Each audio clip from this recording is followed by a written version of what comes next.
ఉత్తమ tourism policy తీసుకొచ్చామని పారిశ్రామికవేత్తలు అందిపుచ్చుకోవాలని CM Chandrababu పిలుపునిచ్చారు. సరిగ్గా ప్రమోట్ చేస్తే దేశంలోనే బెస్ట్ టూరిస్టు స్పాట్గా ఏపీ మారుతుందని విశ్వాసం వ్యక్తం చేశారు. విజయవాడ తుమ్మలపల్లి కళాక్షేత్రంలో ప్రపంచ పర్యాటక దినోత్సవ సభలో పాల్గొన్న CM tourism policy, operational guidelines magazine, tribal tourism brochure, poster ఆవిష్కరించారు. రాష్ట్ర పర్యాటక శాఖ హోమ్ స్టే పోర్టల్ ప్రారంభించారు. దేశంలోనే నెంబర్ 1 సిటీగా విజయవాడ నగరం మారుతుందన్నారు.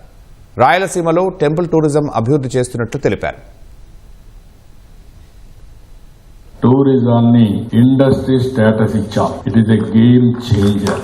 ఇండస్ట్రియల్ ఇన్సెంటివ్స్ ఇస్తున్నాం, ప్రత్యేకమైన ప్యాకేజీలు ఇచ్చామని చెప్పి కూడా నేను మీకు తెలియజేస్తున్నా. Andhra Pradesh is a very good destination for tourism. We have exempted stamp duty, capital subsidy, GST reimbursement, even power subsidy. Employment incentives policy we have brought, caravan tourism policy, homestay policy, adventure tourism guidelines we have brought, and at the same time I wanted to be number 1 in promoting tourism in this country. Come and work with us. This is the best opportunity for all of you. Even all services we are integrating with AI. 5 నెలల్లో 103 ప్రాజెక్టులకు ఎంఓయూలు చేశాం. 10,644 కోట్ల రూపాయలు పెట్టుబడి తీసుకొచ్చాం. Taj, Oberoi, ITC ఇలాంటివన్నీ కూడా brands అని తీసుకొస్తున్నాం.